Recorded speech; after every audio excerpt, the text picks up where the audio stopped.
Hello everybody, how are you guys doing? Welcome back to another video. This is my 21-22 Premier League prediction. The Premier League season starts today with Arsenal facing Brentford, so I've decided to do my last minute Premier League prediction. Obviously, the transfer window has not closed yet, so my list could be wrong if a few clubs do sign players. That does change them, especially for the relegations and the Champions League spots. But it will be interesting to see how different my list is when I look back at it at the end of the season. So let's start off the list with number 20. I think the first team to get relegated will be Watford. They've signed a few players, Danny Rose, Josh King, but I still think at some point Watford are going to do poor and probably sack Zisco and a bunch of others. I feel like they will struggle and be the first club down. I could be wrong. I think they are huge favourites to go down though. So in 19th, I've gone with Brentford. Brentford was fantastic in the Championship last season with Ivan Toney, the EFL top scorer. Brentford are promoted to the Premier League for the first time since 1947. I feel like they will struggle and they will join Watford in relegation. In 18th, this might shock a lot of people, but I think Southampton will get relegated, as they have sold a lot of their key players like Danny Ings, Ryan Bertrand, Vestergaard and James Ward-Prowse could possibly leave. I feel like Ralph Hasenhüttl is going to be the first manager to get sacked this season. Losing your best striker and defender will cost Southampton, and I think they will get relegated. In 17th, I've gone with Norwich. I think they will just about stay up in the Premier League, especially if they keep Cantwell. Billy Gilmore is a young, exciting player that Norwich have, and Pukki is a decent centre-forward, and Team Krul is a good keeper. I could see them just about surviving even without Emi Buendia. In 16th, I've gone with Crystal Palace. Palace released a lot of their players last season, brought in some younger talents. Roy Hodgson has also left. I feel like it might take time for the team to gel and mix. They obviously have Zaha, Eze, two players that Palace will build their team around, but they just need time. Vieira will also need time as well. I think they will survive, but they just need time. In 15th, I've gone with Burnley. I think they will stay up. Sean Dyche has done brilliant keeping Burnley up with little to no backing. They don't have a terrible squad. They have a good keeper, two decent centre-halves. Sean will just do his magic, and I think they will comfortably stay up. In 14th, I've gone with Newcastle. If they sign Joe Willock, I think they will comfortably finish 14th. He was fantastic for them on loan last season. He featured in 14 games and scored 8 goals for them. If Newcastle do sign him, I think they'll do decent this season. In 13th, I've gone with Brighton. I feel like the only thing Brighton are missing is a striker. They create the chances, but they don't score many goals. Even though they've lost Ben White, they still have Dunk, who is a solid centre-half.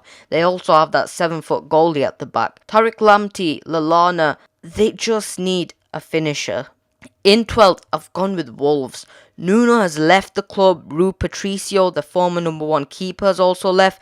They've got Bruno Lage, and Raul Jimenez is back from injury. They still kept hold of Neto. I think they will comfortably finish around 11th, 12th, possibly 10th. In 11th, I've gone with Everton. I do think Everton slightly underachieved last season, especially with some of the signings they made. Like, when we played them at the Etihad last season, they were abysmal defensively. The signings have been poor this season. I think Rafa will do very well for Everton, but he needs to first fix that defence, or they could possibly finish a lot lower than last season. In 10th, I've gone with West Ham. The reason why I've got them 10th is because of the Europa League. They have a good squad. Soucek, Rice, Soufal. They signed Areola and have Fabianski.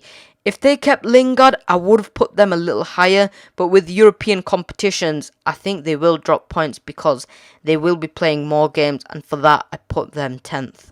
In 9th, I've gone with Spurs. I feel like possibly losing Kane, losing Alderweireld will hurt them. I know they bought Christian Romero from Atlanta. Defensively, with Dyer and Sanchez is a big problem for them. They may score a lot of goals with Son Mora and their new signing Brian Gill, but I think their defence will cost them.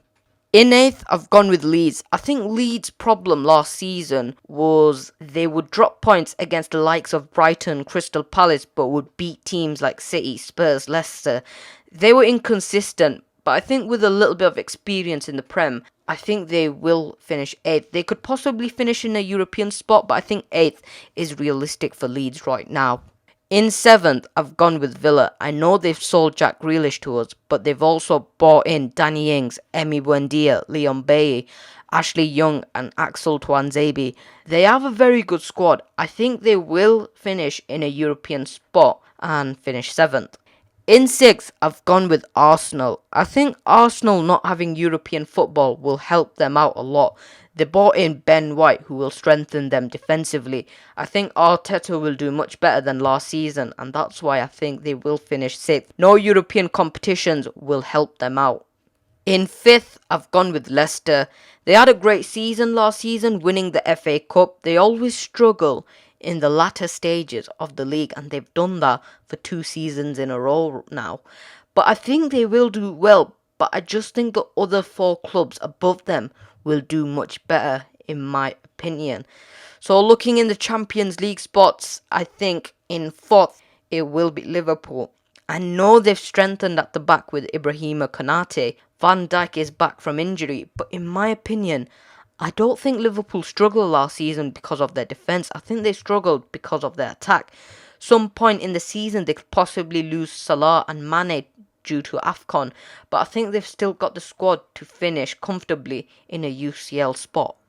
In 3rd, I've gone with Man United. Bringing in Jadon Sancho and Rafael Varane will strengthen their team, but I feel like they still need a holding mid and a little more squad depth. I still don't think they will challenge for the league yet, but I think they will do well. In 2nd, I've gone with Chelsea, and in 1st, I've gone with City. Chelsea have bought in Lukaku. Defensively, Chelsea are not that bad. They just struggle scoring. With Lukaku, I think they will get more goals. The only reason I don't think they will win the league is because they don't have a consistent defence. One day it's Rudiger, Silva, Christensen. Another day is Rudiger, Zuma, Azpilicueta. They don't have a consistent defence, and I think that will slightly let them down.